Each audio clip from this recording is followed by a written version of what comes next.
Emily told me I was becoming a safety hazard living alone, that my shaking hands and forgetful moments meant I needed supervision. So she moved in with Mike and the twins to take care of me after Dad passed. What she didn't know was that those same shaking hands had just signed papers making me the sole owner of 847 acres of prime farmland, worth $8 million. And my forgetful moments were actually careful observations of exactly how little my own daughter thought of me. Hey everyone. Thanks for joining me today.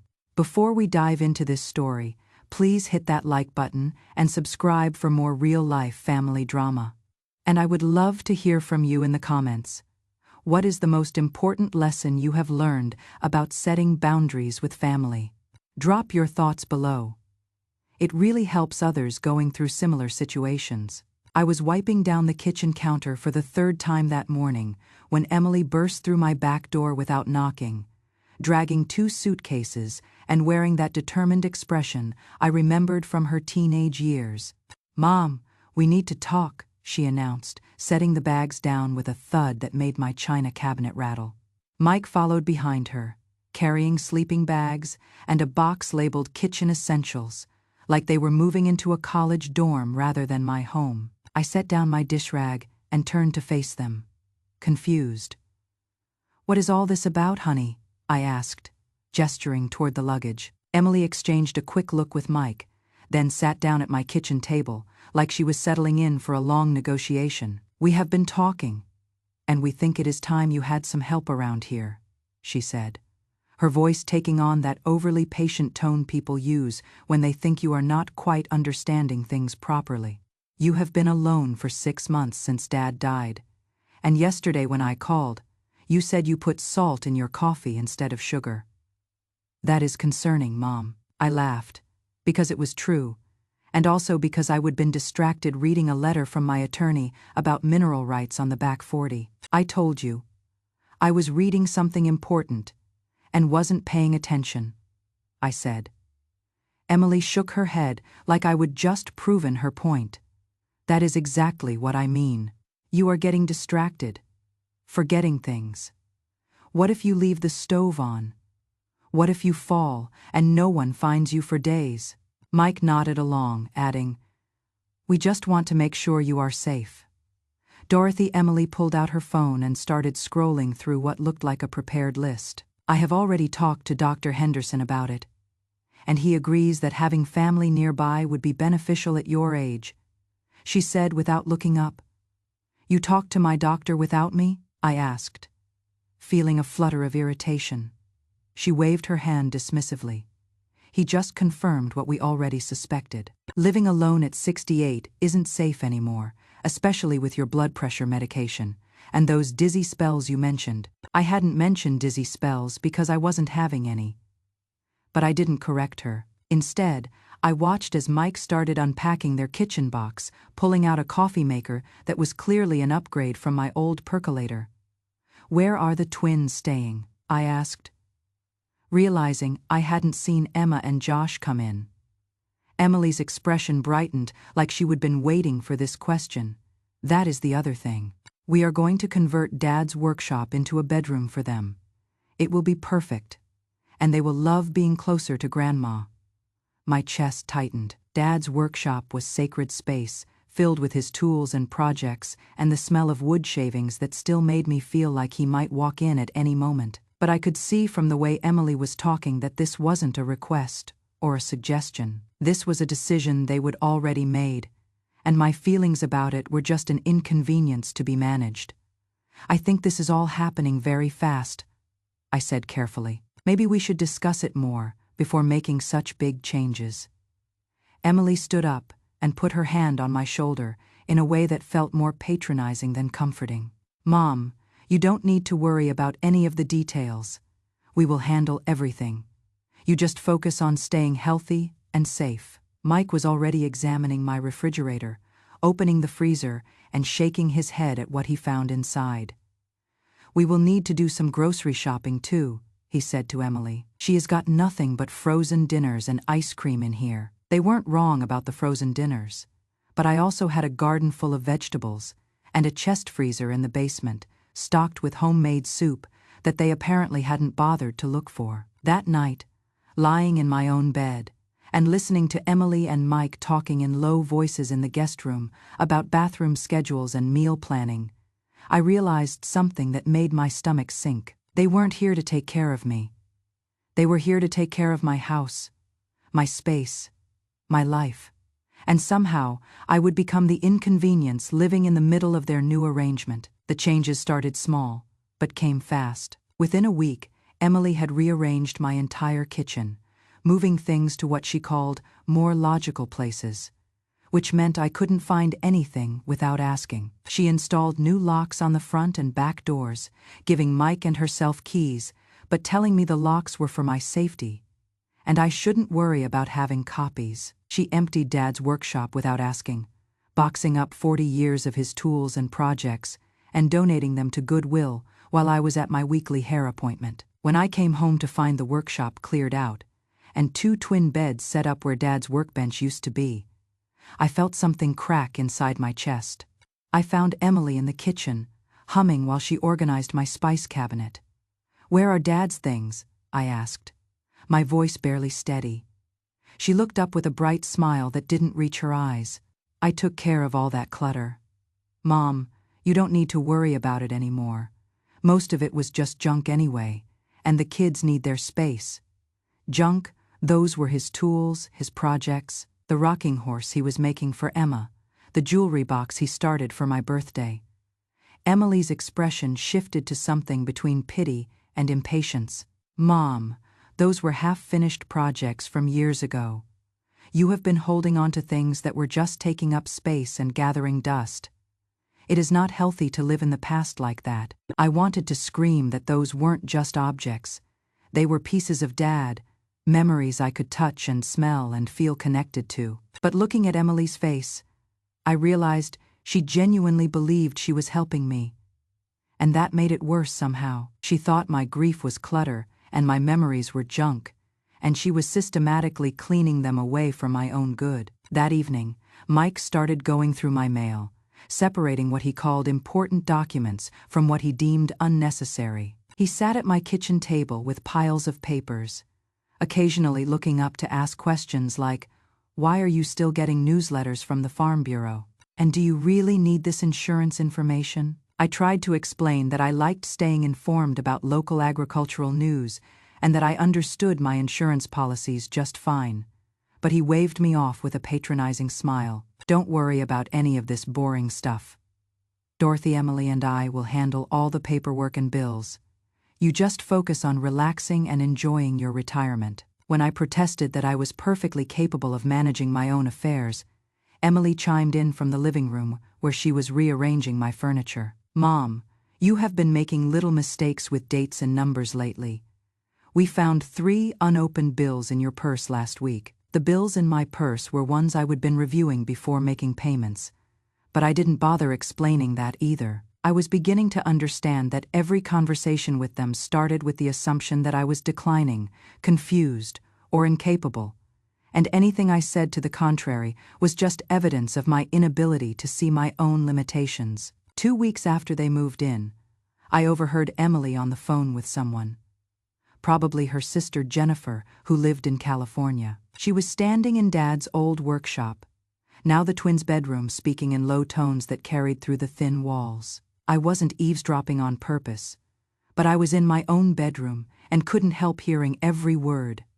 "She is definitely getting worse," Emily was saying. "Yesterday she asked me 3 times where I put the coffee filters, and I showed her each time she just doesn't retain information like she used to." I remembered asking about the coffee filters, but it was because Emily kept moving them to different cabinets, and I couldn't figure out her organizational system. "Mike thinks we should start looking into power of attorney options," Emily continued. "Nothing dramatic, just basic financial oversight to make sure she doesn't get confused and make mistakes with money." I felt my blood pressure spike, because my finances were the one area where I definitely didn't need help.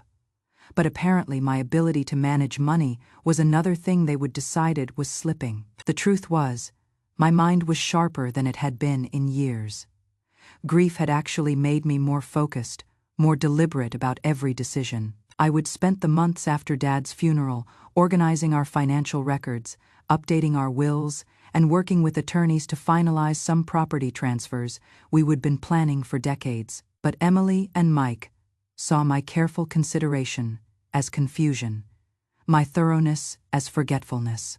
I started keeping a notebook, writing down every conversation, every change they made, every assumption they voiced about my capabilities. Not because I was planning anything specific, but because I was beginning to realize that my own daughter was systematically erasing my autonomy, and I wanted to have a record of exactly how it was happening. The notebook filled up faster than I expected. In just 3 weeks, I would documented 47 separate incidents of them, overriding my decisions, dismissing my preferences, or speaking about me like I wasn't in the room. They would changed my grocery shopping routine, canceled my subscription to the local newspaper because they said I wasn't reading it anyway, and started answering my phone calls without asking if I wanted to talk to whoever was calling. The breaking point came on a Thursday morning when I found Emily in my bedroom.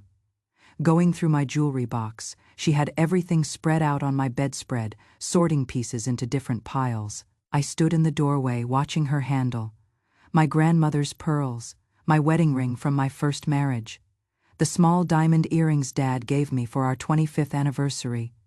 "What are you doing?" I asked, my voice sharper than I would intended. She looked up with that same bright smile that was becoming increasingly familiar and increasingly infuriating. "Just organizing, Mom. Some of this jewelry is really valuable, and it should probably be in a safety deposit box instead of just sitting in this old jewelry box where anyone could take it." "Anyone like who?" I asked. "We live in the safest neighborhood in town, and the only people who have been in my bedroom lately are you and Mike." Emily's smile faltered slightly, but she kept sorting through my things like she had every right to do so. "I just think we should be more careful with your valuables. That is all, and some of these pieces are really outdated. Maybe it is time to update your collection." She held up a brooch that had belonged to my mother, a simple silver piece with a small blue stone that wasn't worth much money, but meant everything to me. "This one's kind of old-fashioned, don't you think?" she said, examining it like she was appraising its value. "I could probably find you something more modern and stylish." I walked over and took the brooch from her hand, my own hand steadier than it had been in weeks. "This belonged to your grandmother," I said quietly. "She wore it to church every Sunday for 30 years. I am not updating it, and I am not putting my jewelry in a safety deposit box where I cannot see it or wear it when I want to." Emily's expression shifted to something I would seen before, but never directed at me, the look she used to give Emma and Josh when they were being unreasonable about bedtime or vegetables. "Mom, you are being emotional about this. These are just objects. What matters is keeping them safe and making sure they don't become a burden for you to worry about." Burden. That word hung in the air between us, like a challenge. I looked at my daughter, really looked at her, and realized that in her mind, I had already become the burden. My jewelry was a burden. My mail was a burden. My memories were a burden. And my opinions about my own life were just obstacles to be managed until I stopped having them altogether. That afternoon, while Emily was at the grocery store and Mike was at work, I called my attorney. Richard Whitman had been handling my family's legal affairs for 20 years, and when I told him I needed to see him immediately, he cleared his schedule without asking questions. I drove myself to his office, something I would been doing regularly, but which Emily and Mike seemed to think was beyond my capabilities now. Richard greeted me with the warm familiarity of an old friend, but his expression grew serious as I explained what had been happening. "They have been living with me for 3 weeks now, and I feel like I am becoming a prisoner in my own home," I told him. "They are making decisions about my property, my belongings, my daily routine, all under the guise of keeping me safe." He took notes while I talked, occasionally asking clarifying questions that made me realize how systematic Emily and Mike's takeover had become. When I finished, he leaned back in his chair and studied me carefully.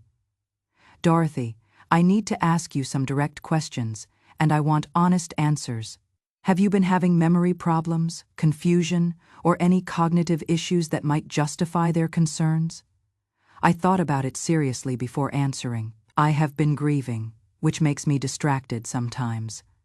I have been careful about big decisions because I want to make sure I am thinking clearly. But no, I don't have memory problems, and I am not confused about anything except why my daughter thinks I need a caretaker. Richard nodded and pulled out a thick file. Because I have some information that I think will interest you. Do you remember the mineral rights evaluation we completed last month for the farmland your father inherited from his brother? I remembered it vaguely. Dad had mentioned something about having the land assessed, but he would die before we would discuss the results. Richard opened the file and showed me a survey map, marked with bright yellow highlighting. Dorothy, that land contains one of the largest natural gas deposits discovered in this county in the last 50 years. The preliminary estimates put its value at just over $12 million. And you now own it outright. I stared at the papers, trying to process what he was telling me. $12 million? For land that I would always thought was just empty acreage too rocky for farming. Richard continued explaining the details. How energy companies were already submitting bids for drilling rights. How the income from leasing alone would set me up for life. How this discovery made me one of the wealthiest women in our small town. But here is the important part, he said, his tone becoming serious again. Your daughter and son-in-law don't know about this yet. The evaluation was completed after your husband's death, and all correspondence has been coming directly to this office. If they are already trying to control your finances and property, this information could complicate things significantly. I understood what he was saying. If Emily and Mike thought I was incompetent to manage a modest retirement income, they would certainly think I was incompetent to manage $12 million. And if they were already talking about power of attorney for basic financial oversight, this discovery would accelerate their plans to take control. We spent 2 hours going over my options. Richard explained how I could protect my interests, how to structure the mineral rights income, how to ensure that my wishes were legally protected, regardless of what Emily and Mike might try to do. By the time I left his office, I had a plan. And for the first time in weeks, I felt like myself again. That evening, I sat in my living room, listening to Emily and Mike discuss their plans for converting my basement into a family room. They talked about me like I wasn't there, referring to what I would or wouldn't need, what would or wouldn't be good for me. I listened quietly, taking mental notes, and when they finally asked what I thought about their ideas, I just smiled and said it sounded fine, because I had learned something important about them in the past 3 weeks. They weren't interested in what I thought. They were interested in my agreement. They wanted me compliant, not engaged. They wanted me grateful, not equal. And they definitely wanted me dependent, not independent. But what they didn't know was that I was about to become more independent than I would ever been in my life. And their assumptions about my declining capabilities were about to become the foundation of their own downfall. The next phase of their plan revealed itself over the following week. Emily started bringing up the topic of my driver's license during casual conversations, mentioning news stories about elderly drivers having accidents, and asking if I would ever considered giving up driving voluntarily before someone got hurt. Mike began questioning my ability to handle yard work and household maintenance, suggesting that managing property was becoming too much for me to handle safely. But the real agenda became clear when they sat me down for what Emily called a family meeting. She had prepared a folder of documents and wore the same serious expression she would use when discussing my safety concerns. Mom, Mike and I have been talking with some financial advisors about the best way to help you manage your resources. As you get older, she began. I raised an eyebrow. I haven't asked for help managing my resources, I said. Emily exchanged that familiar look with Mike before continuing. We know you haven't asked, but that is part of the problem. People often don't realize when they need help, and waiting until there is a crisis isn't fair to anyone. Mike leaned forward and opened the folder, revealing legal documents that I could see had already been partially filled out. We have found an elder care attorney who specializes in protecting families from financial mistakes during transition periods," he said. "The basic idea is that you would maintain control over your daily decisions. But major financial choices would require our input to make sure everything stays secure." I looked at the papers without touching them. "Major financial choices like what?" I asked. Emily's tone became more enthusiastic, like she was selling me something I would enjoy. "Things like property decisions, investment changes, large purchases, nothing that would affect your day-to-day life, but enough oversight to prevent any confusion or mistakes that could impact your future security." They had prepared answers for every question I might ask, explanations for why this arrangement would benefit me, reassurances that they only wanted what was best. But what struck me most was how confident they were that I would agree. They weren't asking for my permission. They were asking for my cooperation with a plan they would already decided was necessary. I told them I wanted to think about it, which clearly frustrated Emily. "Mom, what is to think about?" she asked. "We are offering to help you avoid problems before they happen." Most people would be grateful to have family members willing to take on this kind of responsibility. That word again, responsibility. As if my financial autonomy was a burden they were generously offering to bear, rather than a right they were trying to take away. I said I needed a few days to consider it, which earned me another round of patient explanations about why delay wasn't helpful and how simple the process would be if I just trusted them. But I wasn't planning to delay anything. I was planning to accelerate everything, just not in the direction they expected. That night, I called Richard Whitman again and told him it was time to implement the legal protections we would discuss. I also told him it was time to make Emily and Mike aware of exactly what they were trying to control. The timing couldn't have been more perfect. 3 days later, while Emily was at her book club and Mike was at work, a certified letter arrived from Richard's office addressed to all three of us. I signed for it and left it on the kitchen table without opening it. Then went about my normal routine of tending to my garden and preparing lunch. When Emily returned home and saw the legal envelope, her entire demeanor changed. "What is this about?" she asked, tearing it open with the kind of urgency that told me she was already worried about what it might contain. I watched her face as she read the letter, watched her expression shift from confusion to shock, to something that looked almost like panic. "Mike," she called, her voice tight, "you need to come home right now. We have a problem." While we waited for Mike to arrive, Emily paced around the kitchen, like a caged animal, periodically stopping to reread sections of the letter and stare at me like I would transformed into someone she didn't recognize. When Mike finally burst through the door, Emily thrust the letter at him without a word. I continued washing dishes while he read, listening to his sharp intake of breath when he reached the part about the mineral rights valuation.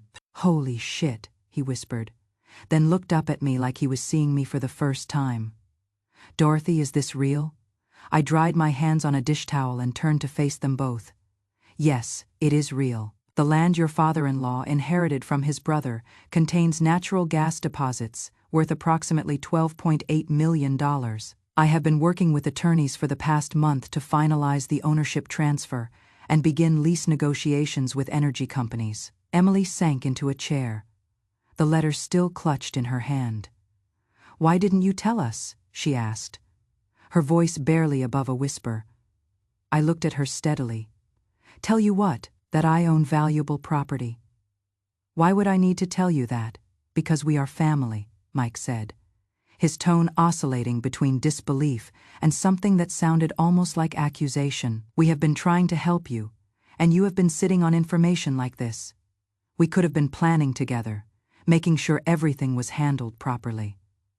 I almost laughed. "You mean you could have been managing my $12 million instead of just my grocery shopping and jewelry collection?"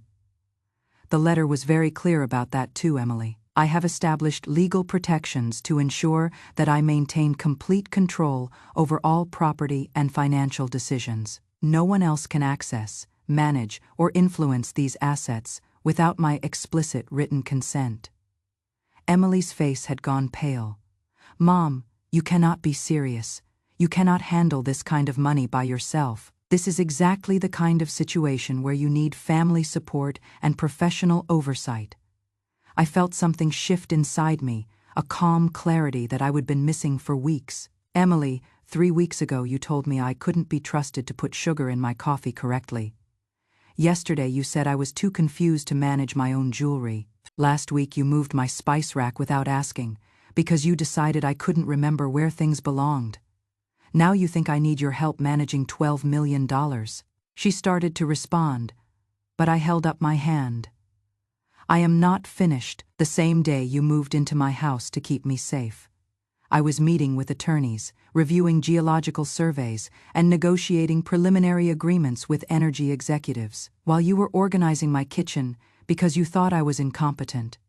I was making financial decisions that will set up our entire family for generations. Mike's expression had hardened into something I didn't like. So what? You were just playing dumb. Letting us worry about you while you knew you were sitting on a fortune. That is pretty manipulative, Dorothy. The accusation hit me like a slap, but it also crystallized something important.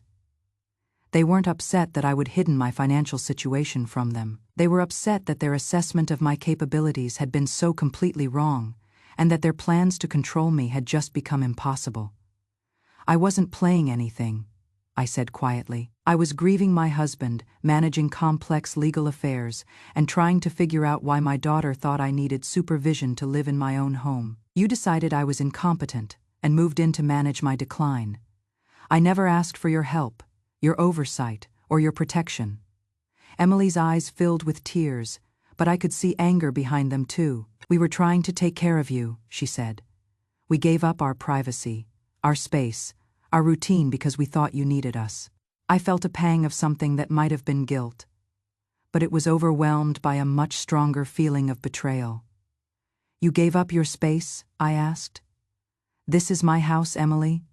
You moved into my space. You rearranged my belongings, discarded my husband's things, canceled my subscriptions, and took over my daily routine. You didn't sacrifice anything for me. You took everything from me and called it caregiving. The room fell silent except for the tick of the kitchen clock that had been hanging on the same wall for 15 years. Emily wiped her eyes and looked at me with an expression I would never seen before, something between hurt and calculation. So what happens now? She asked. Now you make a choice, I said. You can stay here as my guests, respecting my autonomy and my decisions, or you can find somewhere else to live, but you will not be managing my finances, overseeing my property, or making decisions about my life. Those days ended the moment this letter arrived. Mike stood up abruptly, his chair scraping against the floor. This is unbelievable, he said. We have been living here, helping you, supporting you, and now you are throwing us out because we want to make sure you don't get taken advantage of by lawyers and oil companies? I looked at him steadily.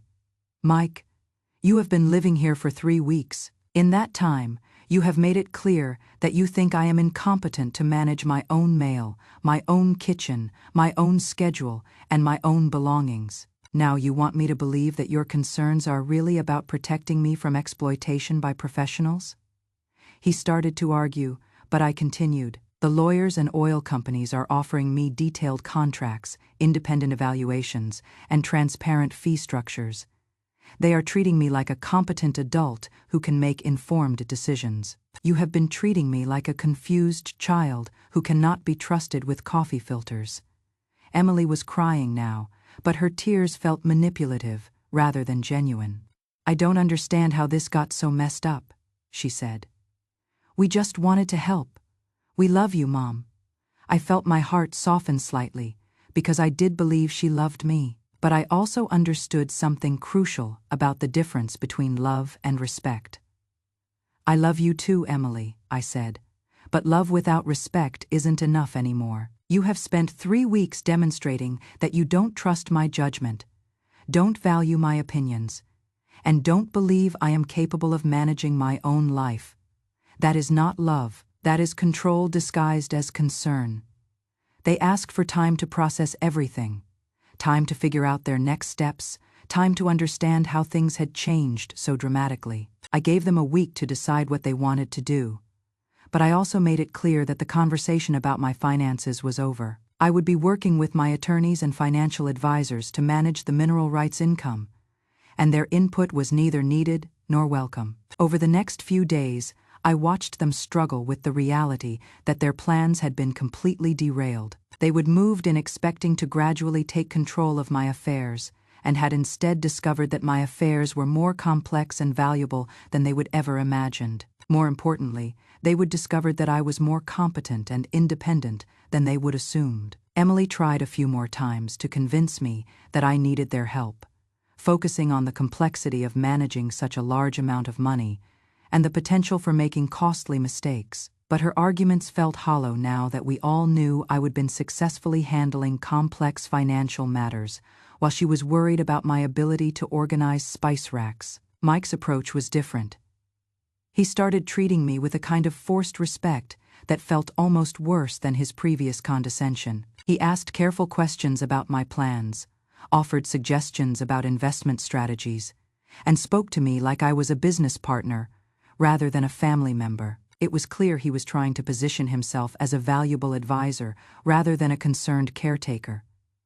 But I would already made my decision about advisors. I was working with professionals who had expertise, credentials, and legal obligations to act in my best interests. I didn't need family members who had spent weeks demonstrating their belief that I wasn't competent to make decisions about my own life.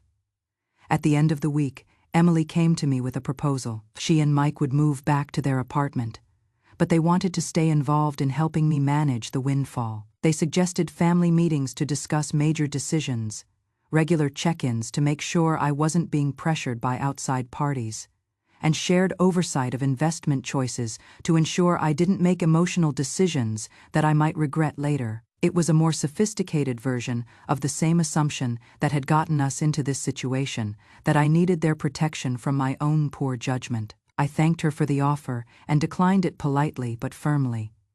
Emily's face crumpled like I would rejected her personally rather than her proposal. "But Mom," she said, "this is your family. We should be involved in decisions that affect all of us. This money could change everything for Emma and Josh, for their college funds, for our future. Shouldn't we at least discuss how to handle something this big together?" I understood what she was really saying. She wanted to discuss how much of my money she could access, how my financial windfall could solve her family's problems, how my independence could be redirected toward her dependencies. But I would learned too much about her priorities in the past few weeks to trust those conversations. "Emily," I said gently, "this money doesn't belong to all of us. It belongs to me. I will make decisions about how to use it based on my values, my priorities, and my judgment. Some of those decisions might benefit you and your family, but that will be my choice to make, not our obligation to negotiate."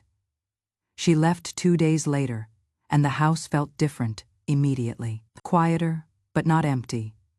Calmer, but not lonely. For the first time in months, I could move through my own space without permission, eat what I wanted when I wanted, and make decisions about my day without consultation or oversight. I spent the following weeks working with Richard and my new financial advisor to structure the mineral rights income in a way that would provide security for my future, while also allowing me to be generous with my family on my own terms. I established education funds for Emma and Josh, but with conditions that would require them to demonstrate responsibility and independence. I set aside money for Emily and Mike, but in a trust that would provide support without enabling dependence. Most importantly, I set up legal protections to ensure that my financial independence could never again be threatened by family members who might confuse concern with control. I would learn that being vulnerable didn't mean being helpless, and being elderly didn't mean being incompetent.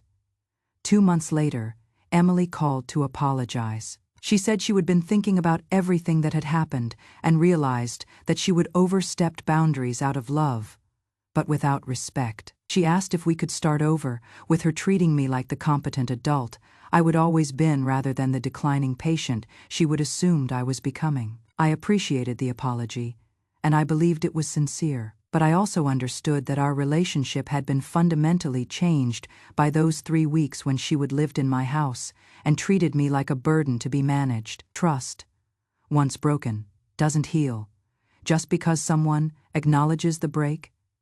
We have rebuilt our relationship slowly, on terms that respect my autonomy and independence. Emily visits regularly, but she doesn't rearrange my belongings or question my decisions. She asks about my plans rather than making plans for me. She treats me like her mother, not her patient. The mineral rights income has exceeded even the most optimistic projections, and I have been able to live comfortably while also supporting causes and people that matter to me. I donated money to the local senior center to fund programs that help elderly people maintain their independence. I have helped several neighbors with home modifications that allow them to age in place safely, and I have learned something important about the difference between needing help and needing control. Everyone needs help sometimes, but help should enhance your capabilities, not replace them. Support should strengthen your autonomy, not undermine it. Love should respect your choices, not override them. I am 68 years old, and I am living exactly the life I want to live. I make my own decisions, manage my own affairs, and maintain my own relationships on my own terms. I am not waiting for anyone to give me permission to be independent, and I am not accepting anyone's assessment that I am too old, too confused, or too vulnerable to control my own life. Some people thought I was too harsh with Emily and Mike, that I should have been more understanding of their concerns and more grateful for their attempts to help. But I learned that accepting help you don't need because someone else thinks you need it is the first step toward losing the ability to refuse help you don't want. My independence isn't negotiable. My competence isn't up for debate. And my right to make my own decisions isn't subject to family approval. Those are lessons I wish I would learned earlier, but I am grateful I learned them before it was too late. These days, I wake up in my own house, in my own bed, surrounded by my own belongings, arranged exactly how I like them. I drink my coffee with sugar, not salt. And I read my own mail without supervision. I drive myself wherever I want to go, make my own appointments, and handle my own affairs. I am not lonely. I am not confused. And I am not declining. I am thriving. And that is the most important lesson of all. Being older doesn't mean being less capable, and needing support doesn't mean surrendering control. The people who truly love you will understand the difference. So what do you think? Did I handle this situation correctly, or should I have been more accommodating to my daughter's concerns? Have you ever faced a situation where family members tried to take control under the guise of helping? I would love to hear your thoughts and experiences in the comments below. And don't forget to subscribe for more real-life family stories and lessons about setting healthy boundaries with the people we love. Thanks for listening. And remember, your independence is worth protecting, no matter what anyone else thinks you need.